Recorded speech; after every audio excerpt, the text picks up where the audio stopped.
카지노는 왜 멀리 떨어진 외딴 곳에 있을까요? 카지노는 시간에 비례하여 돈을 빨아들이는 블랙홀입니다. 인간의 영혼까지 말이죠. 그래서 호텔은 물론 심지어 비행기표까지 제공하며 빨리 돌아가지 못하도록 멀리 있는 호구들을 불러들이죠. 물론 시간관념까지도 말살시키기 위해 카지노장에는 창문도 시계도 없습니다. 마치 창살 없는 감옥에 가둬놓고 철저하게 지갑을 털어먹는 행운의 탈을 쓴 흡혈귀와 다름없죠.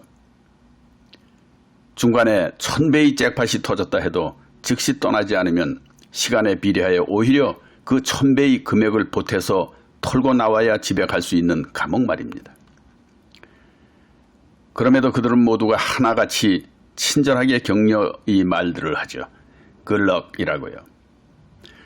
시큐리티들이나 어텐던트들이나 안에서 서빙하는 웨이트레스들까지도 말이죠.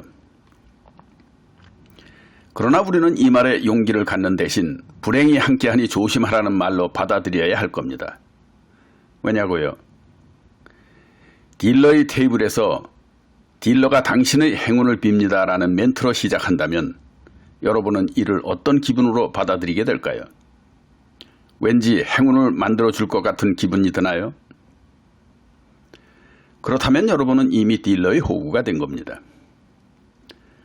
이는 마치 링 위의 권투 선수가 상대 선수에게 너의 행운을 빈다라고 한다면 그건 이미 넌 나의 간단한 스파링 파트너밖에 안 되는 놈이다 라는 비아냥과 업신여김의 말 아닌가요? 또한 친구들과의 골프 라운딩에서도 모두에게 행운을 빈다라고 한다면 니들의 실력으로는 나를 이길 수 없으니 행운이나 빌어주나 이 호구들아 하는 멘트 아닌가요? 모두가 내 손바닥 안에 있는 놈들이니 어디 재주나 한번 마음껏 부려보려무나 하는 조롱 섞인 말 아닌가 이 말입니다. 어떻든 도박의 주체는 이미 판을 깔아놓은 도박장이요 카지노입니다. 도심에 있건 산속에 있건 사막에 있건 말이죠. 낚시를 하려면 미끼를 풀어야 하고 돈을 벌려면 욕심을 자극시켜야 함은 모든 비즈니스의 기본이죠. 이를 위해 카지노들은 말합니다. 당신의 몫은 95% 이상이라고. 카지노는 늘 당신의 베팅의 3%만 먹으며 어마어마한 환상의 잭팟을 제공한다며 말이죠. 이런 판에 한국의 강원랜드는 80%도 안 된다니 국제 기준에도 한참 어긋나는 날강도의 판으로 즐기려면 미국에서 즐기는 것이 또한 20%의 승률을 먹고 들어가는 것 아닐까요? 어떻든 결과는 항상 사기꾼의 10% 몫에 90%의 내목까지 채워 100% 사기꾼의 지갑을 채워주게 되는 거고 3%의 수수료라는 것은 결국 쪽박의 잭팟을 터뜨리게 되는 진리를 맛보게 할 뿐인 겁니다. 그렇다면 이를 이기는 방법은 없는 걸까요? 세상 일에 왜 방법이 없겠습니까? 최선의 방법은 이런 미끼를 무시하고 근처에도 가지 않는 것이죠. 둘째로 그럼에도 한판 떠보겠다는 승부사적 결기가 있다면 그들을 야바이 사기꾼 입장에서 또는 낚시꾼 입장에서 반대로 연구하십시오. 즉 게이머들의 마음을 홀리는 기술을 프로그래머의 입장에서 연구해보라는 것입니다. 그러면 그들의 치밀한 기술과 전략이 얼마나 과학적이고 위대한지도 알게 될 테니까요. 이를 알면 당연히 그에 대처하고 이용할 수 있는 틈새의 방법이 나오게 될 겁니다. 세상 그 어떤 절대적인 것일지라도 아킬레스건은 있게 마련이니까요.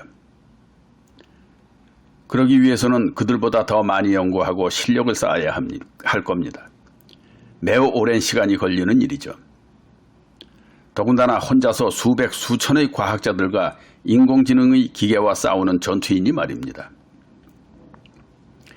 결국 그들을 이기려면 그들보다 더 야바위가 되어야 하고 사기의 기술을 개발하고 발휘할 수 있어야 하는 일인 것 아닌가요? 시스템을 이기려면 그들보다 더 나은 시스템을 갖춰야 하고 타짜를 이기려면 그들보다 더 현란한 기술을 바탕으로 판을 키우는 전술을 발휘해야 이길 수 있는 것 아닌가 이 말입니다. 사실 이런 불가능한 노력은 둘째치고라도 타짜들의 기본 전술만 알아도 도박에 빠지는 비참한 일은 없을 겁니다. 그러나 문제는 이런 기본적인 사실을 몰라서 빠지는 것이 아니라 알면서도 빠지게 되는 게 문제인 거죠. 왜 그럴까요? 도박의 초짜들도 알고 있는 이런 뻔한 타짜들의 전술을 알면서도 빠지게 되는 이유를 말이죠. 바로 개도 안 먹을 오기 작동 때문인 겁니다.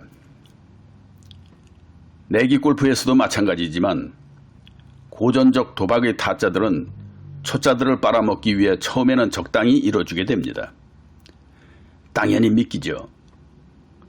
이는 이들이 모의가 될 초짜들도 이미 모두 다 알고 임하는 상식입니다. 그럼에도 자꾸 따다 보면 나도 모르게 상대가 초짜로 보이며 자신감을 얻게 되고 이때쯤 돈을 잃은 타짜들은 짐짓 열을 내며 판을 키우죠. 판을 키운 다음에도 먹게 만듭니다. 그 다음부터는 크게 잃고 조금 따게 만들며 낚시에 걸린 고기가 스스로 간땡이가 커지도록 만들고 이에 간땡이가 커진 고기는 오히려 낚시꾼을 잡으려 펄떡대며 용을 쓰듯이 스스로 먼저 판을 키워나가는 꼴이 발생하게 됩니다. 결론적으로 예를 들자면 100불을 10번 이뤄주면 1000불이죠. 판을 키워 1000불로 3번 따고 2번 이뤄주면 타짜에겐 결과적으로 본전입니다. 물론 5번 따고 3번 이뤄주면 처음 10번을 이뤄준 1000불을 제하고도 1000불을 따게 되는 겁니다. 그리고 10,000불로 판을 키워 그냥 한 번만으로 끝을 내준다 해도 타짜들은 돈 한 푼 잃지 않고 처음 판의 100불의 100배가 아닌 110배의 돈을 그냥 걷어들이게 되는 거죠. 이게 그동안 딴 것 같은데도 결과적으로는 알거지가 되어야 하는 착각이요 착시 현상인 겁니다. 이는 동네 하우스의 서답판도 마찬가지고 도리지코땡이나 고스톱판도 마찬가지고 카지노의 VIP룸 포커판에서도 마찬가지입니다. 따라서 이를 극복하기 위해서는 내 나름대로의 연구와 진리의 바탕을 둔 법칙에 충실하지 않으면 안 되죠. 상대의 작전을 알면 먹고 튀는 순간을 만들 수 있을 테니까 말이죠. 그러나 오기 앞에서는 스스로 만든 법칙 따윈 오기를 위한 불쏘시개가 되고 말 뿐이죠. 그래서 이 순간을 아는 것이 진정한 타짜여 적어도 위태롭지 않을 수 있는 겁니다. 흔히들 얘기하죠. 진정한 타짜는 떠날 때를 아는 자라고. 그보다 더 타짜는 아예 발을 들여놓지 않는 자이고 말이죠. 그래도 내기 골프로 맥주 한 잔 사는 정도의 골퍼들이라면 그들이 진정 타짜 골퍼들이 아닐까요? 마찬가지로 슬롯머신과 맥주 한 잔 마시고 오는 사람이라면 그 역시 진정 슬롯머신의 타짜가 아닐까요? 이 정도면 이미 도통한 도력의 소유자이긴 하지만 말이죠. 9월과 이번에 여러분의 행운을 진정으로 빕니다. 오늘은 여기서 안녕.